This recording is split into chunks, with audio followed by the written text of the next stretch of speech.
Hello बच्चों, welcome to the new class of refraction of light at plane surfaces. This is your chapter number 4 in the ICSE syllabus for physics. In this chapter we are going to discuss different phenomena that we observe in everyday life and which are related to refraction of light. So refraction of light क्या होता है? So we know that when light travels in a particular medium, जैसे कि air है, तो air में जब light travel करता है it always travels in a straight line. Basically ये चीज हर कोई मीडियम के लिए ट्रू है, that light always travels in a straight line in a particular medium. वो कोई भी मीडियम हो सकता है, बट हमेशा this is not the case. Sometimes light does bend. So how does this happen? This is when light is traveling from one transparent medium to another transparent medium. So what do I mean by transparent medium? जैसे कि air है, तो air is a transparent medium and glass है, तो glass भी एक transparent medium है. तो let's say light air से glass के अंदर जा रहा है, तो वो सीधा सीधा travel नहीं कर पाएगा. When it enters the glass medium, it will bend. Now why does it bend? वो देखते हैं, एंड ये होता कैसे है. Let us have a look into that as well. So let's say ये सरफेस मेरा ग्लास का सरफेस है. So this is a glass surface,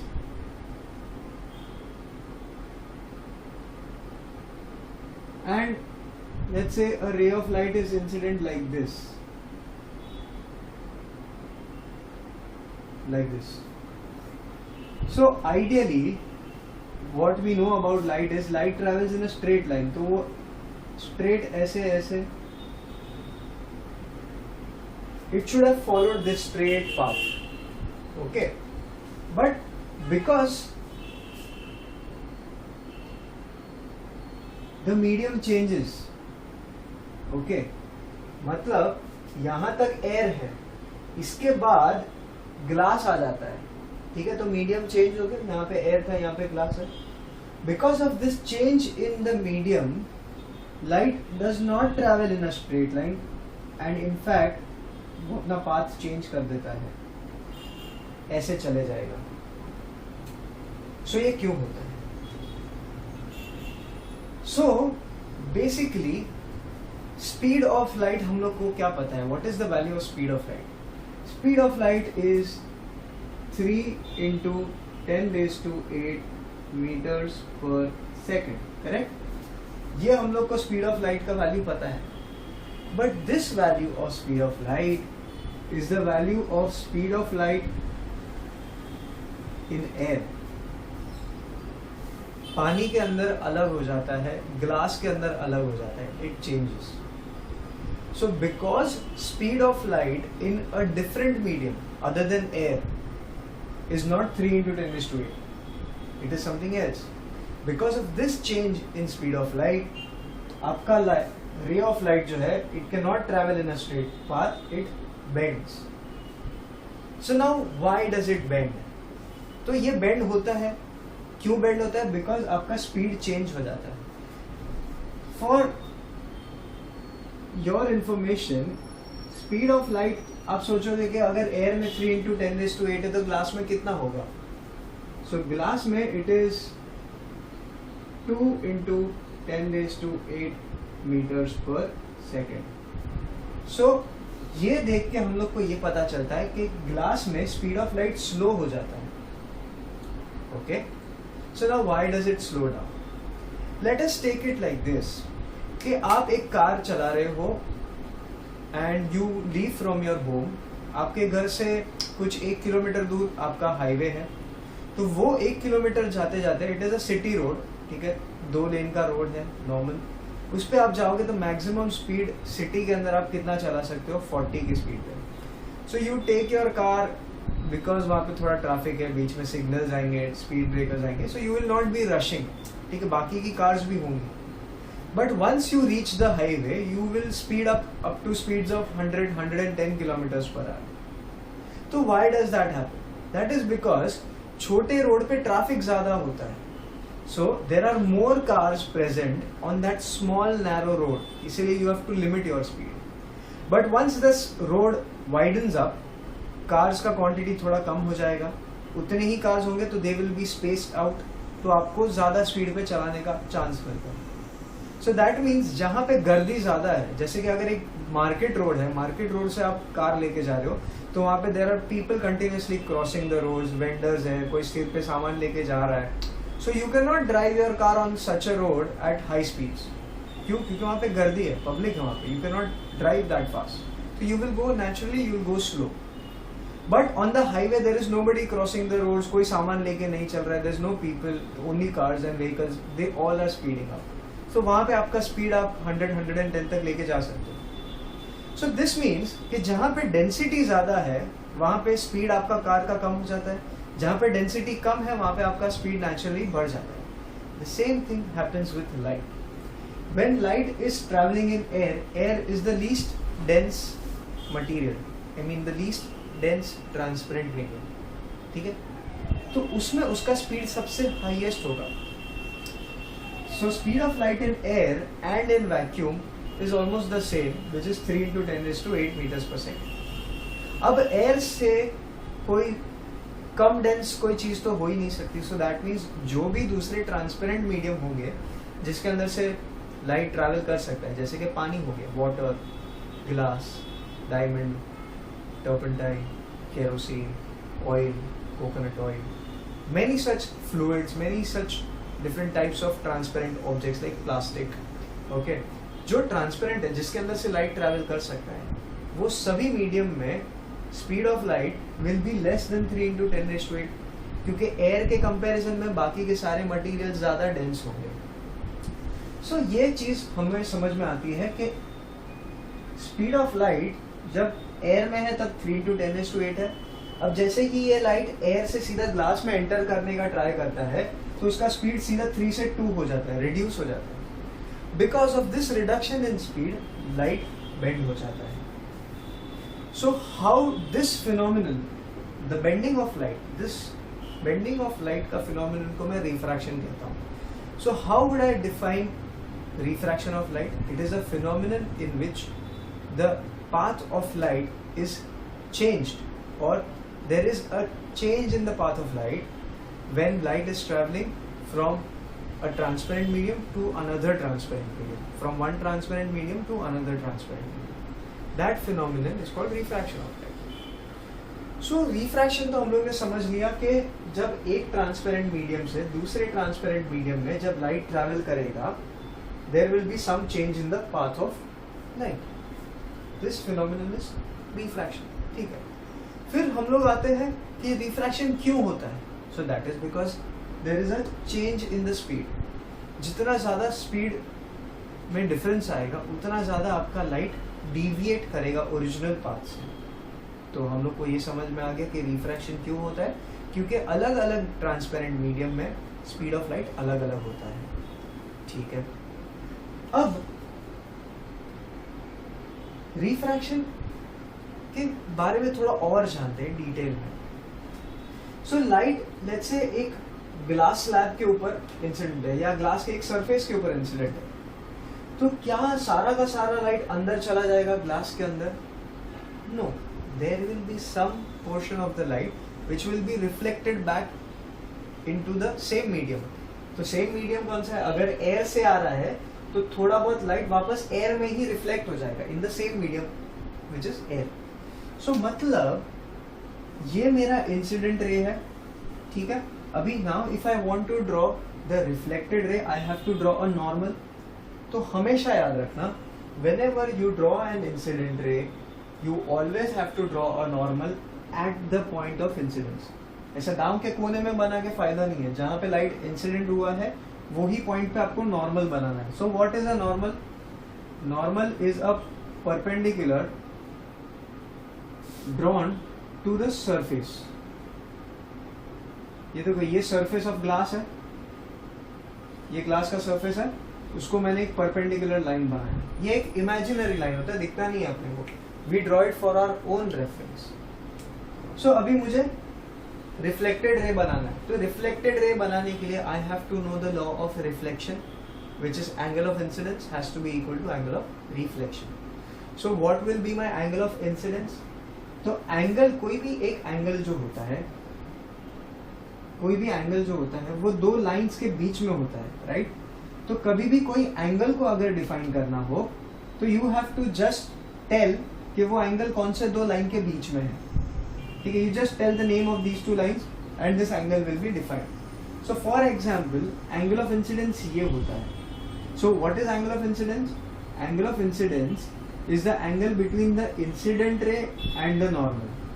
ये दो लाइन के बीच में जो एंगल बनता है उसको एंगल ऑफ इंसिडेंस बोलते हैं. सो this will be my angle of incidence. इसको मैं बना देता हूँ, इसको बोलते हैं हम लोग नॉर्मल. ये हमारा इंसिडेंट रे है.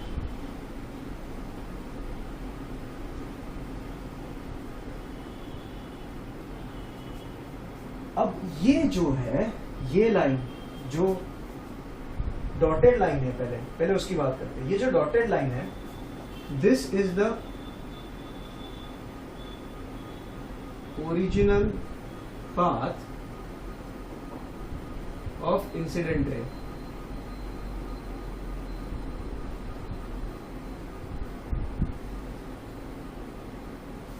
ठीक है, ये उस ओरिजिनल पाथ है इंसिडेंट रे का. अगर यहाँ पे ग्लास नहीं होता, एयर ही होता, तो ये सीधा सीधा ही जाते रहता था. अब ये क्या है? दिस इज आवर रिफ्रैक्टेड रे.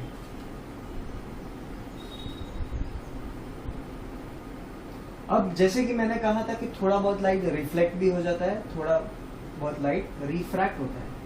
सो रिफ्लेक्टेड रे बनाने के लिए जितना मेरा एंगल ऑफ इंसिडेंस है उतना ही मेरा एंगल ऑफ रिफ्रैक्शन भी होना चाहिए, right? So that will be like this. तो ये मेरा रिफ्लेक्टेड रे है, तो ये एंगल भी मेरा आई जितना ही इक्विवेलेंट होगा, इक्वल होगा, करेक्ट? अब there is something called as angle of refraction. अब ये एंगल ऑफ रिफ्रैक्शन क्या होता है? It is the angle between the refracted ray and the normal. मतलब ये वाला एंगल, ये angle between the refracted ray and the normal is called angle of refraction. अब ये बात याद रखना कि थोड़ा बहुत रिफ्लेक्शन एंड रिफ्रैक्शन दोनों होता है. इसका एक सिंपल एग्जांपल है कि when you sit on a dining table, ठीक है, तो डाइनिंग टेबल का ग्लास अगर ट्रांसपेरेंट है तो when you are sitting on a chair near the dining table, तो आप जब टेबल के नीचे अंदर देखोगे तो you will be able to see the flooring. ठीक है, आपको नीचे की जमीन दिखेगी through the glass. But also अगर सामने टेबल के ऑपोजिट एंड पे कोई बैठा है तो जो ग्लास सरफेस है उस सरफेस पे उस बंदे का रिफ्लेक्शन भी दिखाई देगा आपको. So what is happening? So basically वो बंदे का जो रिफ्लेक्शन है वो क्यों दिख रहा है? क्योंकि उस बंदे से जो लाइट आ रही है that is reflected off the surface of the glass table and it is entering your eye. ठीक है, तो मतलब लाइट रेज ऐसे इंसिडेंट हुए एंड रिफ्लेक्ट होके आपकी आंखों में है. अब ये जो लाइट रेज इंसिडेंट हुए हैं वो थोड़े बहुत नीचे भी तो जाते होंगे, करेक्ट? अब इसका मतलब क्या है? अगर आप ग्लास टेबल के सरफेस से थोड़ा नीचे होके आप देखोगे, that means when you go under the table तो भी वो आपको ऑपोजिट एंड वाला बंदा दिखाई देगा. वो इसीलिए दिखाई देगा क्योंकि उस बंदे से निकली हुई लाइट रे ग्लास सरफेस पे इंसिडेंट हुई है एंड ग्लास के अंदर से नीचे भी जा रही है. सो दैट मीन्स आपका लाइट रे थोड़ा रिफ्रैक्ट भी होता है, थोड़ा रिफ्लेक्ट भी होता है. So when it is a transparent surface like glass, ठीक है, जो कि पूरा कंप्लीटली ट्रांसपेरेंट है, तो उसमें मेजॉरिटी ऑफ लाइट नीचे चला जाएगा रिफ्लेक्ट, एंड सिर्फ थोड़ा बहुत लाइट रिफ्लेक्ट होगा. व्हाई? बिकॉज जब आप ग्लास पे देखते हो तो उसका एग्जैक्टली एकदम same to same clear picture नहीं दिखता, सिर्फ उसका बॉर्डर्स दिखेगा आपको. ठीक है, एकदम जैसे मिरर जितना क्लीन इमेज नहीं दिखेगा. क्यों? क्योंकि मिरर 100% लाइट को रिफ्लेक्ट करेगा almost, but glass does not do that. Glass थोड़ा सा ही रिफ्लेक्ट करता है, मेजॉरिटी वो अंदर से पास होने देगा. So that is the majority of the light will get refracted. So हम लोग ने देखा कि whenever light is incident from one transparent medium to another transparent medium, it experiences a change in its path or it deviates. ठीक है, तो ये कितना डिविएट हुआ है? देखो ये ओरिजिनल पाथ था, यहां पे जाने के बजाय इसने इतना टर्न ले लिया, इतना। सो this will be my angle of deviation. क्या है ये एंगल? इसको मैं डी बोलता हूं। सो यहां पे लिख देता हूं कि delta is the angle of deviation.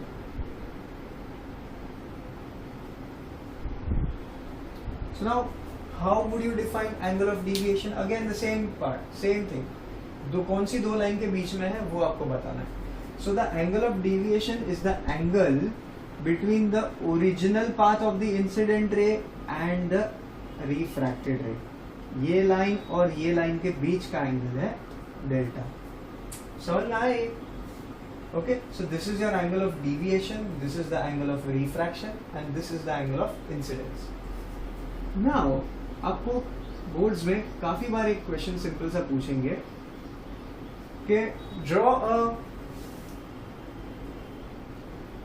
a diagram when a ray of light is incident obliquely on a glass surface. तो ये ग्लास का सरफेस है, उस पे ये obliquely इंसिडेंट है. obliquely मतलब टेढ़ा, ठीक है. when a ray of light is incident टेढ़ा on a glass slab, वैसा. तो उसमें आपको बोलेंगे कि also mark the reflected ray, refracted ray, angle of deviation, angle of incidence and angle of refraction. तो आपको ये डायग्राम बनाना है, उसमें नॉर्मल को मार्क करो, इंसिडेंट रे को मार्क करो, रिफ्लेक्टेड रे को मार्क करो, रिफ्रैक्टेड रे को मार्क करो, ये डॉटेड लाइन बनाओ, उसको बोलोगे आप ये original path of the incident रे, और ये अंदर के एंगल्स को मार्क करोगे.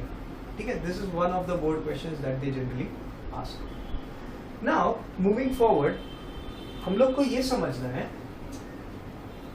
कि रिफ्रैक्शन होने की वजह से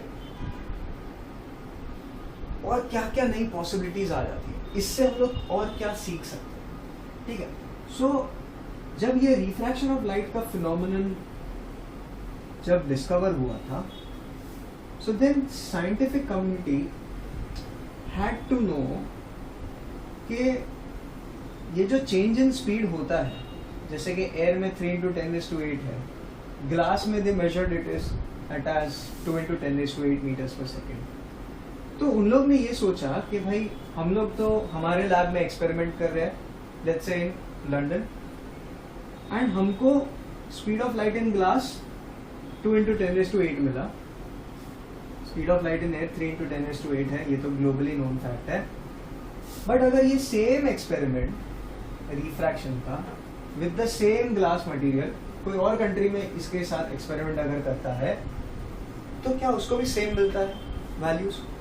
तो जब ये same experiment scientist from different countries जब उन्होंने किया तो सबको सेम आया. तो देन दे थॉट कि हाँ भाई, कि शायद this is a property of the material, ठीक है, विच इज रिमेनिंग कांस्टेंट. मतलब अगर मैं एक पर्टिकुलर मटेरियल का ग्लास लेता हूं तो उस मटेरियल में एयर लाइट का स्पीड हमेशा 2×10⁸ ही मिलता है. दैट मीन्स कुछ तो खास बात है about that material. So coming to that, उन लोगों ने उस मटेरियल की एक प्रॉपर्टी को डिफाइन किया, and that property of material is called refractive index. तो उन्होंने ये कहा कि उस मटेरियल का रिफ्रैक्टिव इंडेक्स, मतलब ग्लास में लाइट रिफ्रैक्ट होता है ना, तो वो रिफ्रैक्टिव इंडेक्स हमेशा कांस्टेंट रहेगा for that particular glass material through out the world. तो लोगों ने कहा ठीक है. तो लोगों ने सोचा कि यार हर बार जब हम लोग एक ग्लास मटेरियल लेते हैं, let's say this is the surface of the glass, उसके ऊपर मैं लाइट इंसिडेंट करवाता हूँ, ठीक है, जहाँ पे लाइट रे इंसिडेंट हुआ है वहाँ पे मैं एक डॉटेड नॉर्मल बना देता हूँ. Okay, so now this will become my angle of incidence. Let's say ये 30 डिग्री है, ओके, और ये मेरा original path of the incident ray है, एंड मेरा रिफ्रैक्टेड रे ऐसे गया. ओके,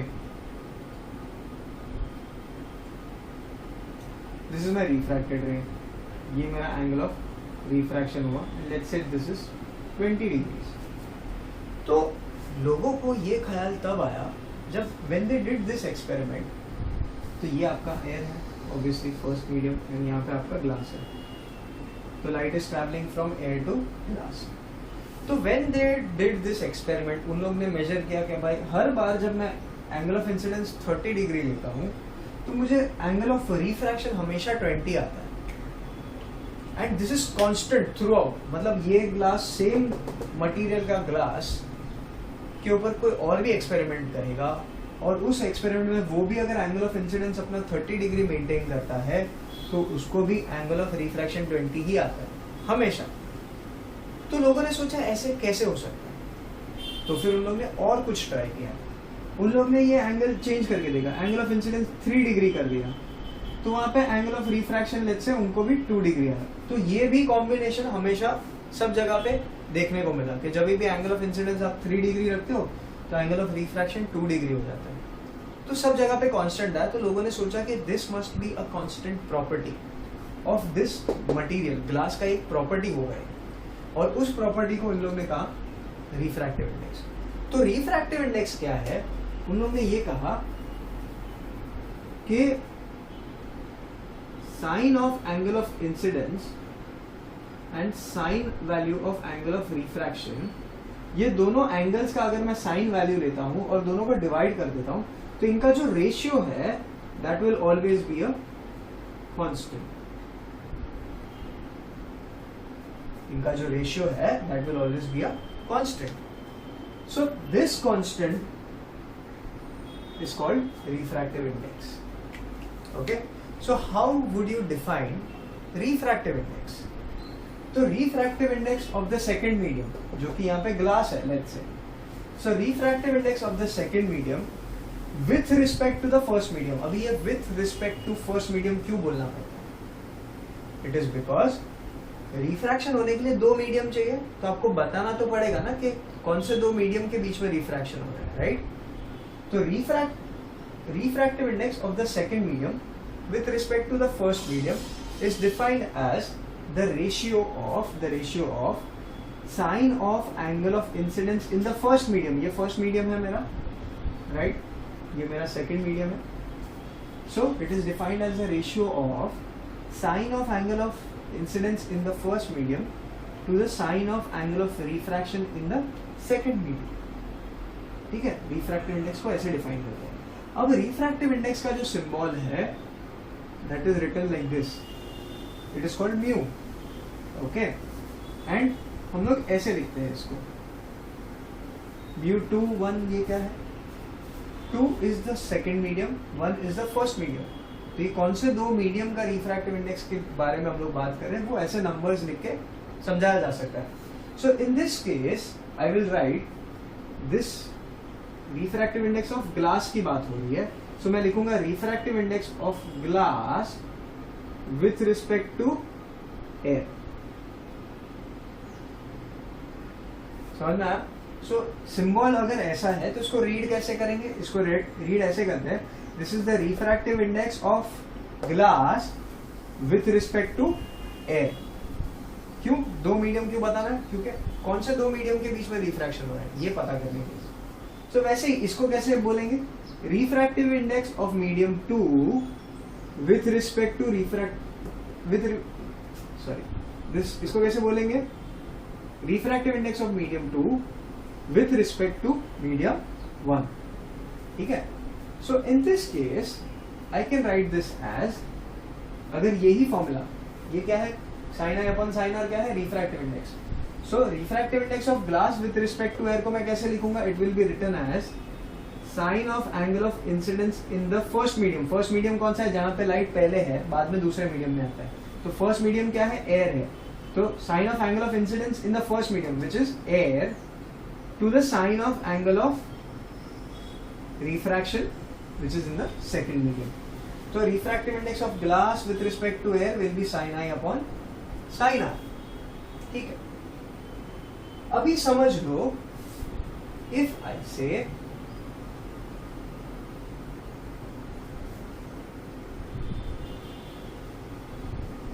अगर यहां पे लाइट ऐसे आ रहा है, यहां पे मैं एक मिरर रख देता हूं,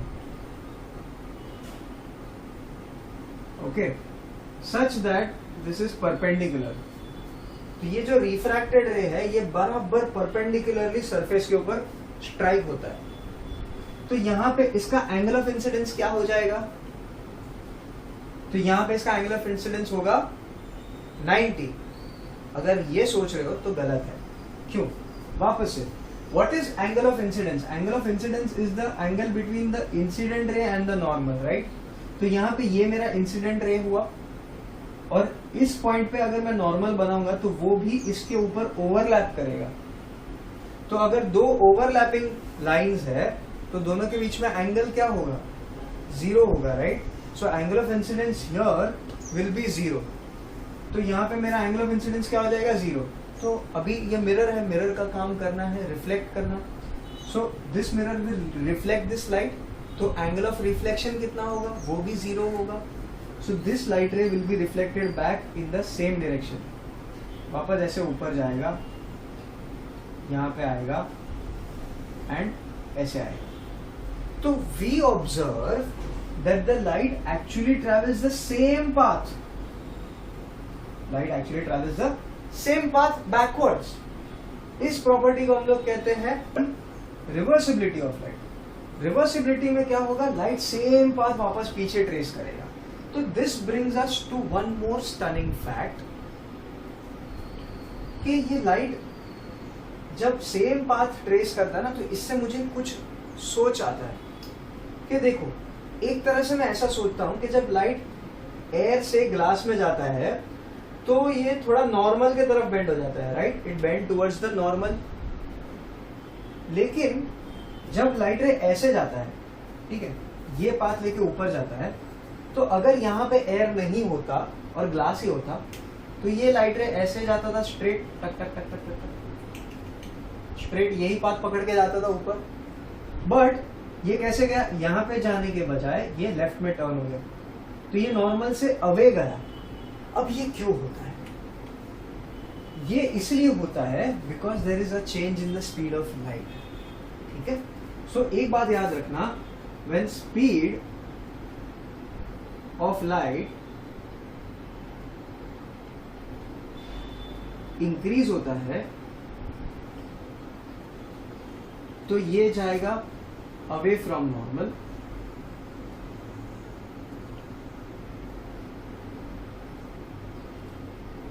एंड जब ये स्पीड ऑफ लाइट डिक्रीज होता है तो ये जाएगा टूवर्ड्स द नॉर्मल।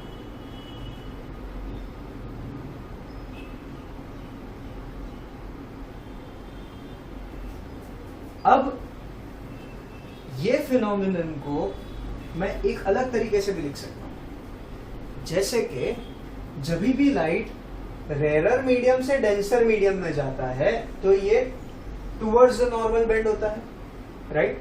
ये लाइट रे ऐसे आया, instead of going like this it bend towards the normal, normal की तरफ झुका ये।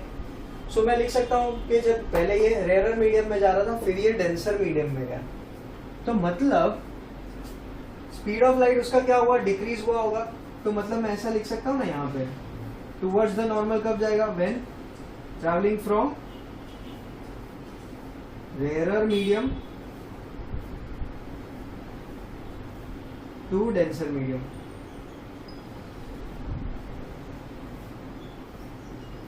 क्यों? क्योंकि रेयर मीडियम से डेंसर मीडियम में जाएगा। हाईवे से आप गर्दी वाले एरिया में जाओगे तो आपका स्पीड डिक्रीज हो जाएगा, स्पीड ऑफ लाइट डिक्रीज हो रहा है, करेक्ट? तो जब भी स्पीड ऑफ लाइट डिक्रीज होगा तो ये टुवर्ड्स द नॉर्मल बेंड होगा। जब भी स्पीड ऑफ लाइट इंक्रीज होगा, ग्लास से एयर में जा रहा है, ग्लास मतलब ज्यादा डेंस है, एयर कंपैरेटिवली लेस डेंस है, तो वो मार्केट में से हाईवे पे जा रहा है तो उसका स्पीड इंक्रीज होगा। जब भी उसका स्पीड इंक्रीज होगा it will bend away from the normal. तो ये भी आप याद रख सकते हो। तो यहाँ पे लिखूंगा मैं from denser medium to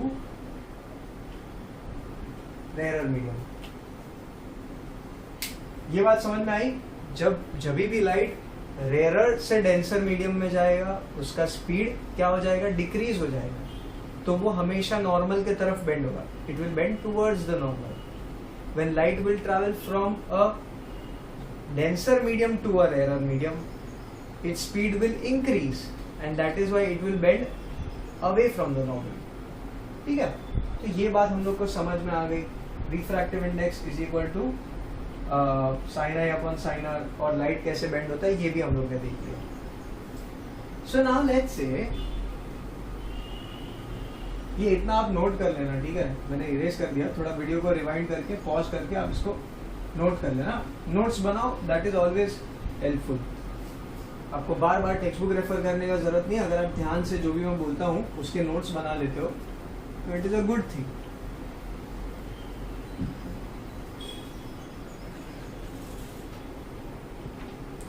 so now coming back to the same experiment. जब वो एक्सपेरिमेंट किया गया, they found out that speed of light अलग हो जाता है, इट चेंजेस, इट रिड्यूसेस. तो दे थॉट के हर एक मीडियम का अलग अलग डेंसिटी है, तो हर एक मीडियम में स्पीड भी अलग अलग होना चाहिए, राइट. मतलब कोई रोड पे बहुत ज़्यादा ट्रैफिक है तो आपका speed 1 kilometre 2 kilometre per hour होगा. अगर थोड़ा कम ट्रैफिक है तो आप थोड़ा 5-10 पे चलाओगे, और कम है तो और आप इंक्रीज करते जाओगे. So that means with the change in the density of the medium आपका स्पीड ऑफ लाइट भी चेंज होता है.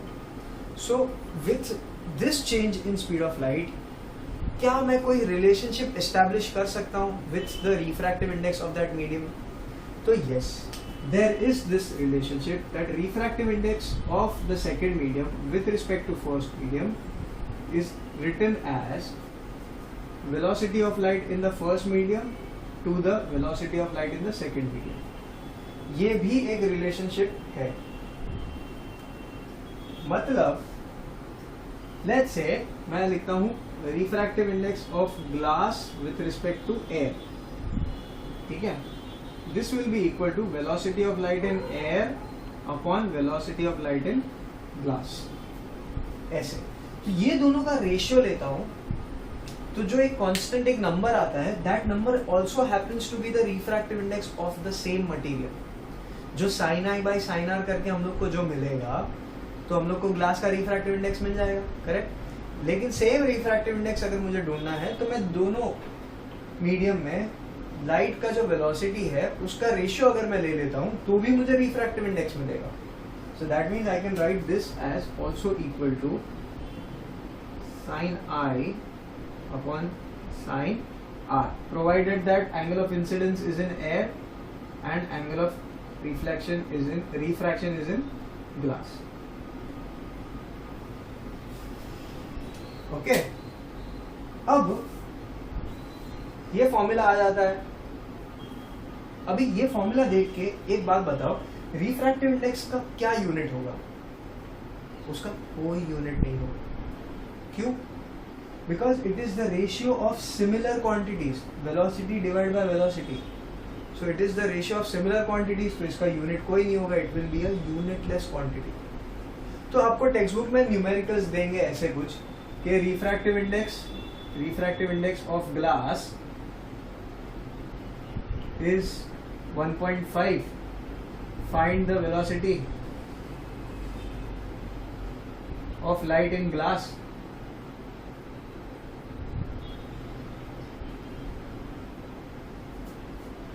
बस इतना देंगे. तो अभी यहाँ पे कौन सा फॉर्मूला यूज करोगे? Refractive index of glass with respect to air is equal to VA upon VG.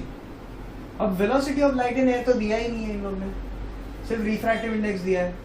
तो velocity of light in air तो आपको पता है, it is a universal constant. तो उसको आप लिख सकते हो कि भाई speed of light in air is 3 into 10⁸ metres per second. Velocity of light in glass हमको नहीं पता. रिफ्रैक्टिव इंडेक्स ऑफ ग्लास दिया है इज 1.5, तो इसको मैं 1.5 लिख दूंगा. लेकिन यहाँ पे सिर्फ इतना ही लिखा है, refractive index of glass with respect to which medium, वो तो बोला ही नहीं है. सो जब ऐसा होता है कि रिफ्रैक्टिव इंडेक्स किसी मीडियम का बोला है एंड साथ में with respect to which other medium वो नहीं बताया, तो you have to assume it as air. तो इसके लिए इसको मैंने 1.5 यहाँ पे सब्स्टिट्यूट कर सकता हूँ, assuming this is refractive index of glass with respect to air. तो अभी VG को यहाँ पे भेज दूंगा. तो ये क्या हो जाएगा 3 इंटू 10⁸ अपॉन 1.5 हो जाएगा, 1 ज़ा 2 ज़ा, तो क्या मिला मुझे 2 into 10⁸ metres per second. So this is my answer. तो ऐसे छोटे छोटे न्यूमेरिकल्स हैं सिंपल वाले, ठीक है। काफी बार आपको साइन आई का वैल्यू, एंगल ऑफ इंसिडेंस दे देंगे, रिफ्रैक्टिव इंडेक्स दे देंगे, आपको एंगल ऑफ रिफ्रैक्शन पूछेंगे। तो सिंपल है, साइन आई का वैल्यू आप पता होगा आपको साइन टेबल से, वो आप सब्स्टिट्यूट कर लो, रिफ्रैक्टिव इंडेक्स का वैल्यू सब्स्टिट्यूट कर लो, इसको यहाँ पे भेजो, इसको यहाँ पे भेजो, साइन आर का वैल्यू मिल जाएगा आपको। फिर साइन इनवर्स ले दो तो आपको आर का वैल्यू मिल जाएगा। So this is about refractive index. Now there is something called as absolute refractive index, वो भी मैं आपको बताता हूँ, जो कि हम लोग ने ऑलरेडी अभी बातों बातों में डिस्कस कर लिया।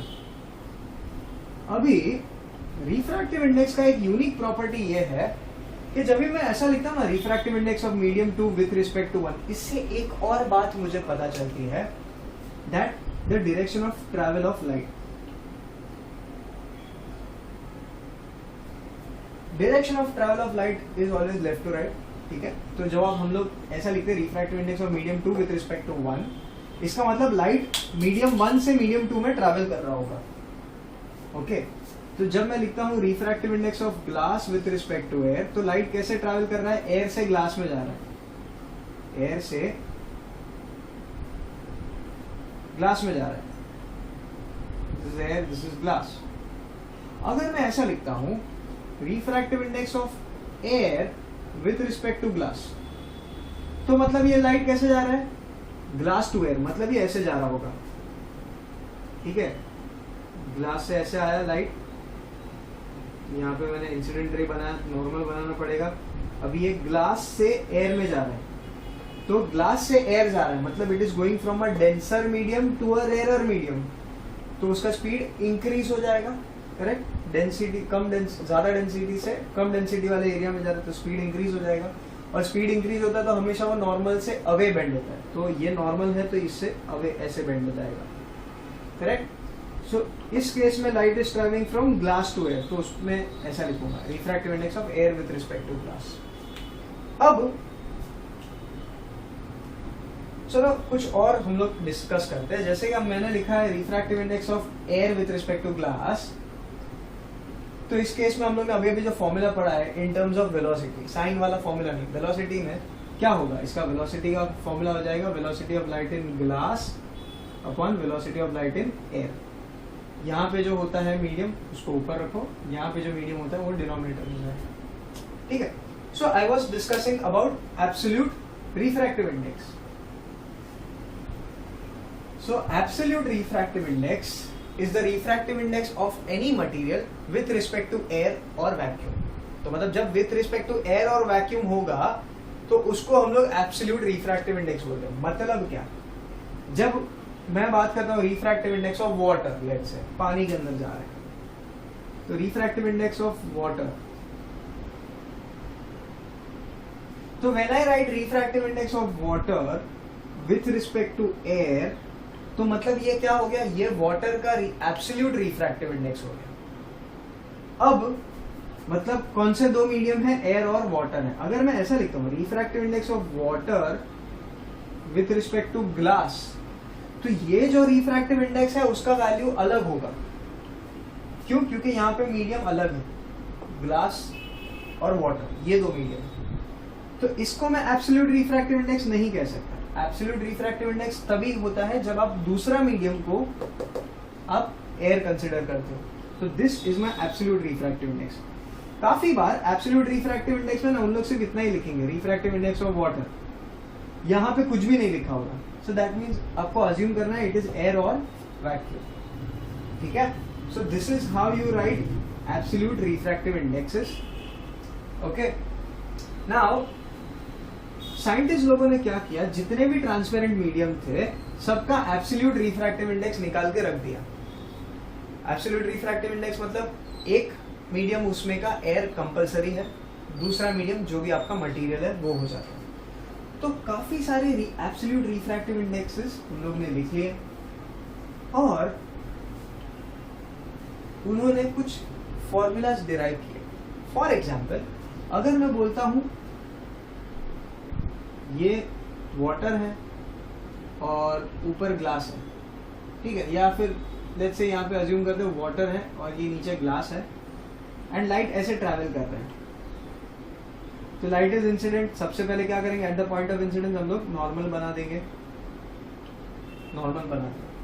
अब वाटर और ग्लास कौन ज्यादा डेंस होता है भाई, ग्लास। तो light is going from water to glass, मतलब it is going from a rare medium to a denser medium, right. तो ये कैसे बेंड होना चाहिए, the light will bend towards the normal, तो ये टूवर्ड्स द नॉर्मल ऐसे बेंड हो गया, ओके।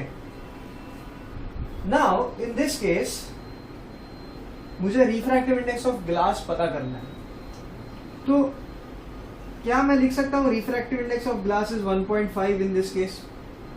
नहीं लिख सकते। क्यों? क्योंकि यहां पे refractive index of glass with respect to air का वैल्यू 1.5 है। अगर यहां पे एयर होता तो मैं लिख सकता था refractive index of glass is 1.5, लेकिन यहां पे वाटर है, तो वाटर आने के वजह से यहां पे refractive index of glass with respect to water का वैल्यू कुछ और होगा, इट विल नॉट बी 1.5। तो मतलब कहने का मेरा ये है कि refractive index of a material change होता है जब उसका जोड़ीदार मीडियम जो होता है ना, जो उसका जोड़ी में जो दूसरा मीडियम है वो कोई और मीडियम हो अदर देन एयर। तो मेरा कहने का मतलब ये है कि refractive index of glass with respect to water let's say 1.2 है, refractive index of glass with respect to दूसरा मीडियम को समझ लो मैं ऑयल ले लेता हूं, तो that will be 1.1, we don't know. Refractive index of glass with respect to diamond ले लेता हूं तो वो 0.7 हो जाएगा, समझ आ रहा है? मतलब वी कांट बी श्योर, 0.7 नहीं 1.005 ऐसा कुछ हो जाएगा, वी डोंट नो। सो मतलब ग्लास के ही अलग अलग रिफ्रैक्टिव इंडेक्सेस है। क्यों? क्योंकि उसका जो पार्टनर मीडियम है, जो दूसरा मीडियम है वो चेंज हो रहा है, तो आपका रिफ्रैक्टिव इंडेक्स का वैल्यू भी चेंज हो जाएगा। लॉजिकल बात है ना। देखो रिफ्रैक्टिव इंडेक्स को हम लोग क्या लिखते हैं, refractive index of medium 2 with respect to 1 will be equal to velocity of light in medium 1 upon velocity of light in medium 2। अब अगर आपने मीडियम ही चेंज कर दिया तो उसका वेलोसिटी भी चेंज हो जाएगा, अगर इसका वेलोसिटी चेंज हो जाएगा तो इसका रेशियो चेंज हो जाएगा, तो नेचुरली आपका रिफ्रैक्टिव इंडेक्स का वैल्यू चेंज हो जाएगा, correct. So this fact has to be understood कि दैट कोई भी मीडियम का एब्सोल्यूट रिफ्रैक्टिव इंडेक्स का वैल्यू फिक्स है, क्योंकि उसमें आप विद रिस्पेक्ट टू एयर लेते हो। लेकिन जब दूसरा एयर की जगह पे कोई और मीडियम आपने ले लिया तो फिर वो चेंज हो जाता है, ठीक है। So now let's do one more understanding of an experiment. मतलब मुझे एक और नया फॉर्मूला आपको समझाना है, तो वो फॉर्मूला डायरेक्टली लिखने की बजाय मैं आपको कुछ और फैक्ट्स के साथ उसको प्रूव करके दिखाऊंगा। तो लेट्स से ये एक मीडियम है, लाइट ऐसे आ रहा है, ठीक है, ये उसका नॉर्मल है, this is your incident ray, this is your refracted ray, ये एंगल आई है, ये एंगल आर है। Let's say this is medium 1 and this is medium 2। तो मैं लिखता हूँ refractive index of medium 2 with respect to the first medium will be equal to sine of angle of incidence in the first medium to the sine of angle of refraction in the second medium. This ratio will give me the refractive index of the second medium with respect to the first medium. और देखो light कैसे travel कर रहा है 1 to 2 as per the formula. यहाँ पे देखो light ऐसे ट्रैवल कर रहा है क्या, हाँ, मीडियम 1 से मीडियम 2 में जा रहा है, तो ये करेक्ट है, ठीक है। अब दूसरा केस कंसिडर करते हैं। मैंने वापस से मिरर रख दिया होगा,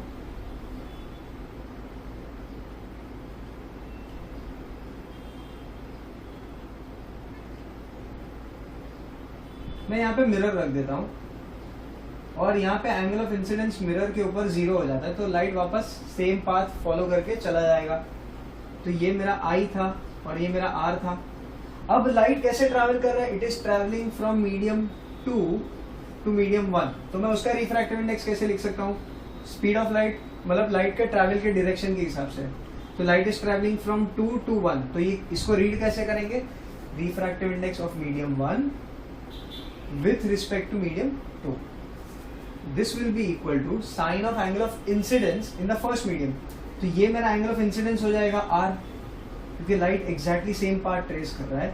तो जब यहाँ से ऐसे जा रहा है तो यहाँ पे इंसिडेंट हुआ ना, तो मतलब ये मेरा एंगल ऑफ इंसिडेंस हो जाएगा which will be sine r and to the ratio of sine of angle of refraction. अभी रिफ्रैक्शन कौन सा है, एंगल ऑफ रिफ्रैक्शन ये है, ये मेरा रिफ्रैक्टेड रे और नॉर्मल के बीच का एंगल है, दैट इज आई।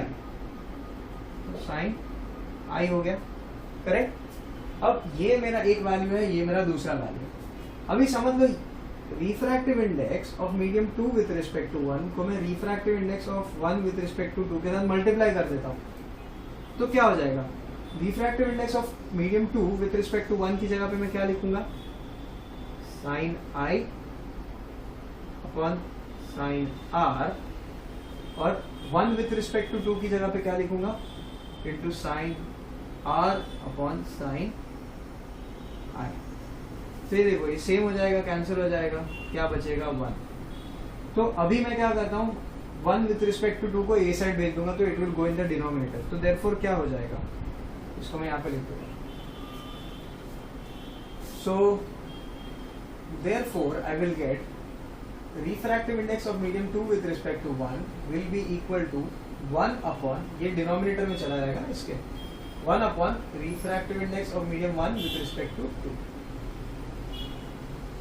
तो मतलब क्या हुआ इसका, इसका मतलब ये हुआ कि refractive index of the second medium with respect to the first medium is equal to the reciprocal of refractive index of the first medium with respect to the second medium। Now let me give you an example। अगर मैं ऐसा लिखता हूँ refractive index of glass with respect to air is 1.5, तो refractive index of air with respect to glass क्या हो जाएगा, तो air with respect to glass डालने के लिए मैं उसका ये फॉर्मूला का यूज करूंगा। तो देखो क्या हो जाएगा। सो मुझे पता है as per formula refractive index of glass with respect to air is equal to 1 upon refractive index of air with respect to glass, correct. मुझे ये पता करना है, सो मैं क्या करूंगा, इसको यहाँ पे भेजूंगा, इसको यहाँ पे भेजूंगा। तो refractive index of air with respect to glass will be equal to 1 upon refractive index of glass with respect to air, और glass with respect to air का वैल्यू क्या दिया है 1.5, तो this will be 1 upon 1.5 which is equal to 3, oh sorry 2/3, my bad, very bad, this is equal to 2/, तो ये मुझे मिल गया। क्यों, इसको 1.5 को 3/2 भी लिख सकते हैं ना, तो 3/2 का रेसिप्रोकल क्या होता है 2/3 हो गया कि नहीं। सो ऐसा एक फॉर्मूला है, refractive index of the second medium with respect to first medium is equal to the reciprocal of refractive index of first medium with respect to second medium। ठीक है, ये बेसिक एग्जांपल दिया है, ऐसे टाइप के numericals आपको पूछ सकते हैं कि refractive index of glass with respect to water दिया है, आपको पूछेंगे water with respect to glass क्या होगा, तो उसका रेसिप्रोकल होता है, सिंपल। ओके, सो ये हम लोग ने रिफ्रैक्टिव इंडेक्स के बारे में 1-2 फॉर्मूलाज पढ़े। नाउ रिफ्रैक्टिव इंडेक्स को जब हम लोग विद रिस्पेक्ट टू वेलोसिटी लिखते हैं तो उस केस में फॉर्मूलाज क्या हो जाते हैं, तो वो हम लोग ने ऑलरेडी डिस्कस किया है, करेक्ट।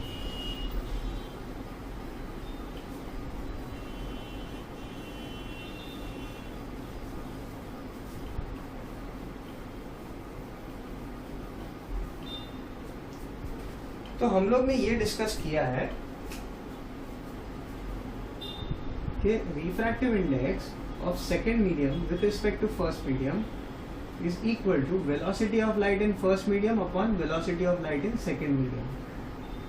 तो therefore मैं ऐसा लिख सकता हूँ ना कि refractive index of first medium with respect to second medium क्या हो जाएगा, इसका रेसिप्रोकल हो जाएगा, नेचुरल सी बात है, v2 upon v1। अब ये दोनों को मैं मल्टीप्लाई करूंगा तो वापस दोनों कैंसिल हो जाएंगे, आई विल गेट 1, फिर वापस उसको रेसिप्रोकल कर दूंगा तो वापस I can prove the same thing. Okay, so now velocity of light के ऊपर से मुझे एक छोटी सी बात बतानी है।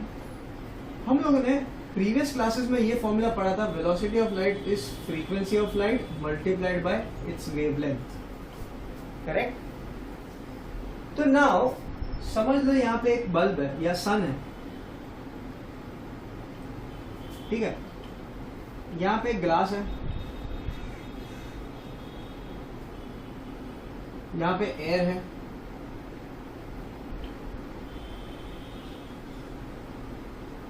तो सन से एक रे ऑफ लाइट आता है ऐसे,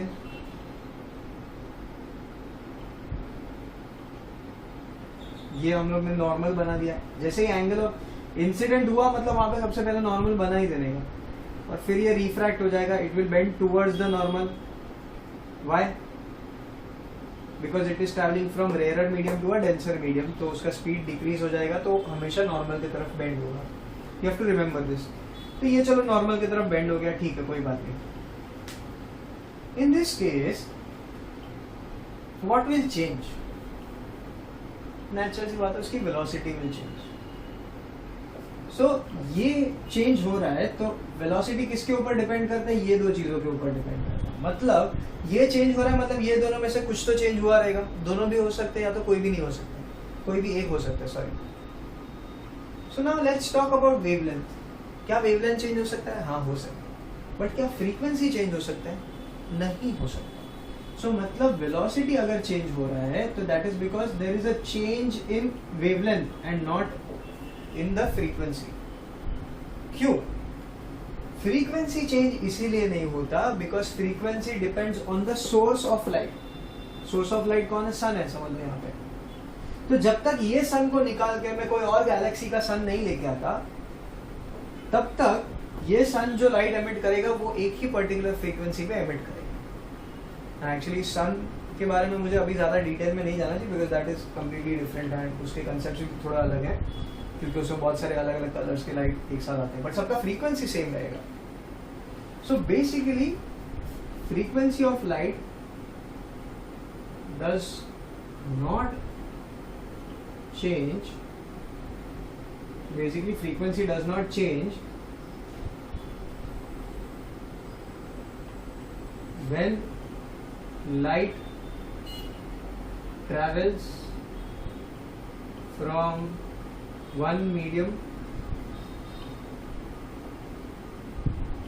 to another medium.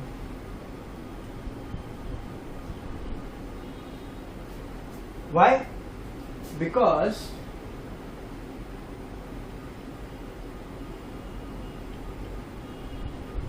frequency is dependent on the source. मतलब if you want to change the frequency of light, you will have to change the source of light. मतलब अगर मेरे पास एक येलो बल्ब है तो वो एक पर्टिकुलर फ्रीक्वेंसी का लाइट एमिट कर रहा है, तो मुझे वो फ्रीक्वेंसी नहीं पसंद, मुझे कोई और फ्रीक्वेंसी चाहिए, तो मैं उस बल्ब को नहीं बोल सकता कि भाई तू फ्रीक्वेंसी चेंज करके दे। नहीं, वो भाई एक ही फ्रीक्वेंसी पे लाइट एमिट करने को उसको आता है, उसको और कुछ मालूम ही नहीं है। So now if I want to change the frequency, I have to change the source of light. मतलब वो बल्ब जो है, जो मेरा सोर्स ऑफ लाइट है, उसको मुझे चेंज करना पड़ेगा, कोई और नया बल्ब लगाऊंगा जिससे कोई और फ्रीक्वेंसी आएगी। समझ में आया? So because frequency is dependent on the source, जब तक source change नहीं होगा तब तक frequency same रहेगा, frequency भी change नहीं होगा। So in this case अगर frequency same नहीं हो रहा है तो therefore मैं V1 को ऐसा लिख सकता हूँ, V1 will be equal to F into lambda 1 and V2 की जगह पे ऐसा लिख सकता हूँ ना, F इंटू लैम्डा 2। अभी F1 F2 क्यों नहीं लिखा? क्योंकि फ्रीक्वेंसी सेम रह रहा है, सोर्स सेम है तो फ्रीक्वेंसी दोनों का सेम है, ठीक है। तो मैंने V1 की जगह पे F इंटू लैम्डा 1 लिखा, V2 की जगह पे F इंटू लैम्डा 2 लिखा। अभी F तो सेम है तो कैंसिल हो जाएगा, तो I will get lambda 1 upon lambda 2। मतलब मुझे एक और नया फॉर्मूला मिल गया, which is refractive index of second medium with respect to first is equal to wavelength of light in the first medium upon wavelength of light in the second medium। इससे ये पता चलता है कि लाइट का wavelength air में अलग होगा, ग्लास में कुछ और होगा, एयर में कुछ और होगा, वाटर में कुछ और होगा। प्लस वेवलेंथ ऑफ लाइट हर एक कलर का अलग अलग होता है। सो wavelength of red color light will be different than wavelength of violet color light or green color light or yellow color light or orange color light or any of those colors. तो हर एक का wavelength will be different, but हर एक का speed will be same in air. तो ये बात note कर लो, velocity of light of all colors is same, that is 3 into 10 raised to 8 meters per second in air/vacuum. ये एक बहुत इंपॉर्टेंट पॉइंट है, वो आपको पता होना चाहिए, याद रखना। Velocity of light of all colours is same in air and vacuum, और वो कितना वैल्यू होता है 3 into 10 raised to 8 सभी कलर्स का। लेकिन वही लाइट अगर अलग अलग मीडियम में जाता है तो उसका वेलोसिटी विल बी डिफरेंट। मतलब लेट्स से रेड कलर का लाइट एयर में है तो उसका स्पीड कितना होगा 3 into 10 raised to 8। ग्लास में गया तो लेट्स से उसका स्पीड हो गया 2.5 into 10 raised to 8। ये किसका है? रेड कलर के लाइट का है। एयर में तो सबका 3 into 10 raised to 8 है। लेकिन सेम चीज अगर ब्लू कलर का लाइट इंसिडेंट होता है ऑन द ग्लास तो यहां पे इसका स्पीड हो जाएगा 2 into 10 raised to 8 metres per second. This will B for let's say blue light. तो मतलब क्या हुआ कि ग्लास में ब्लू कलर के लाइट का स्पीड अलग है और रेड कलर के लाइट का स्पीड अलग है। तो नेचुरल सी बात है कि refractive index blue colour of light के लिए भी अलग होगा और रेड कलर के लिए भी अलग होगा। नहीं समझ में आया क्यों? सिंपल है, देखो ना। रिफ्रैक्टिव इंडेक्स क्या है for red colour when light is travelling from second medium to first medium let's say, तो it will be velocity of light in the second medium divide by velocity of light in the first medium. अब second medium में light का स्पीड, red light का स्पीड कुछ और है और फर्स्ट मीडियम में कुछ और है। अब यही चीज refractive index of blue light लिखूंगा तो उसका velocity of light in second medium blue light का अलग है और फर्स्ट मीडियम में भी अलग है। तो रेशियो चेंज हो जाएगा, तो रिफ्रैक्टिव इंडेक्स भी चेंज हो रहा है कि नहीं? So that means that brings me to one more conclusion. इसको मैं इरेज कर रहा हूं। It brings me to one more important conclusion that refractive index of a medium is different for different colors. ये बात याद रखना। अब मैं एग्जांपल देके बताता हूँ, ठीक है? ये एयर है, ये भी एयर है। एयर में मैंने क्या लिखा है कि सबका स्पीड सेम होता है। तो यहाँ पे refractive index of glass with respect to air क्या होगा? Velocity of light in air upon velocity of light in glass for red colour लिखता हूँ मैं, ठीक है? तो velocity of light in air कितना है? 3 into 10 raised to 8 है। Velocity of red light in glass कितना है? 2.5 है। तो क्या मिला? 3 upon 2.5 आया। अब सेम चीज मैं यहाँ पे लिखता हूँ, light is traveling from air to glass, तो मैं क्या लिखूंगा?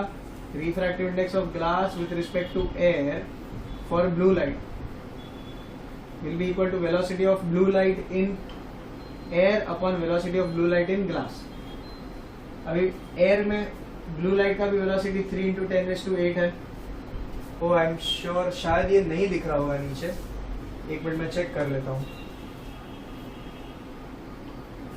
नहीं दिख रहा है थैंकफुली।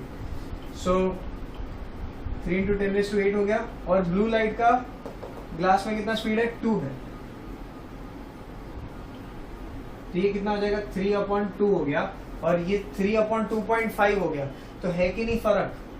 सो ये कितना हो जाएगा, देखो इसको मैं 3/5 इंटू 2 ऊपर लिख देता हूँ, 3 का 6/5 हो गया, विच इज इक्वल टू 1.2 हो जाएगा। 6/5 इज 1.2 और ये कितना हो जाएगा 1.5 हो जाएगा। तो डिफरेंस आया ना, refractive index of blue light, वही ग्लास तो सेम है, वो सेम ग्लास स्लैब के ऊपर मैंने एक बार रेड लाइट डाला, एक बार ब्लू लाइट डाला, दोनों का स्पीड नोट किया ग्लास के अंदर, और फिर दोनों अलग अलग कलर्स के लिए मैंने रिफ्रैक्टिव इंडेक्स निकाला, तो मुझे दोनों के लिए अलग वैल्यू आ रहा है, एक का 1.2 आ रहा है, एक का 1.5 आ रहा है। तो ये बात सही हुआ ना, refractive index of a medium is different for different colours. सही बात है, ठीक है। So now let's move to one more interesting fact about refraction of light. तो अगर मैं आपको कहूं कि when light travels from one medium to another medium, तो light bend हो जाता है, right? It cannot travel in its original path, it bends. लेकिन अगर मैं कहूं कि ऐसा नहीं होता है, ऐसा जरूरी नहीं है, तो आप बोलोगे क्या सर, इतना मेहनत से रिफ्रैक्शन पढ़ा है, इतना सब भयंकर फॉर्मूलाज बना दिया, लेकिन फिर भी आप अभी बोल रहे हो कि अभी लाइट बेंड नहीं होगा, एक मीडियम से दूसरे मीडियम में जाएगा, तो फिर क्या मतलब हुआ ये सब पढ़ने का। तो भाई ये सब पढ़ने का मतलब तो है ही, इट इज इम्पोर्टेंट, क्योंकि हमेशा वो दो केसेस पॉसिबल नहीं होंगे। तो मैं लिखूंगा conditions for light to not deviate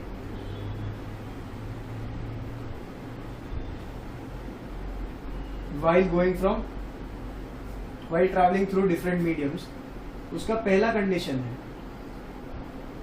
the optical density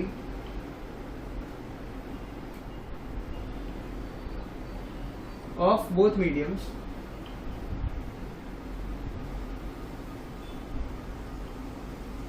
is same. तो मतलब इसका क्या हुआ, ऑप्टिकल डेंसिटी दोनों मीडियम्स का सेम है, तो मतलब दोनों जगह पे गर्दी सेम है। अगर गर्दी सेम है तो आपको सेम स्पीड पे कार चलाना है। तो अगर स्पीड ही चेंज नहीं हुआ तो वो पाथ भी उसका चेंज नहीं होगा। देखो, refraction of light is a surface phenomenon. जब एक मीडियम से वो दूसरे मीडियम के सरफेस पे जब इंसिडेंट होता है, तब वो एक्सपीरियंस करता है कि भाई ये दूसरा मीडियम का डेंसिटी ज्यादा है फॉर एग्जांपल, तो भाई मुझे स्पीड कम करना पड़ेगा। तो जब वो स्पीड कम करता है तो वो बेंड हो जाता है टुवर्ड्स द नॉर्मल। या फिर वो जब दूसरे मीडियम पे इंसिडेंट होता है तो पता चलता है कि ये तो रेयरर मीडियम है, यहाँ पे डेंसिटी कम है, तो यहाँ पे मैं स्पीड बढ़ा सकता हूँ, तो light will increase it speed, तो it will bend away from the normal. तो मतलब हमेशा बेंड तो होता ही है ना, क्योंकि स्पीड जब भी चेंज होता है तो बेंड हो जाता है। लेकिन जब वो इंसिडेंट किया और देखता अरे ये दूसरा मीडियम तो है लेकिन डेंसिटी तो सेम है पहले वाले जितना, तो मतलब स्पीड चेंज करने का जरूरत नहीं है, तो मतलब बेंड करने का भी जरूरत नहीं, मतलब वो वैसे ही ट्रैवल कर जाएगा। ठीक है, अगर ऑप्टिकल डेंसिटी दोनों मीडियम का सेम है तो। दूसरी बात, if the light is incident perpendicularly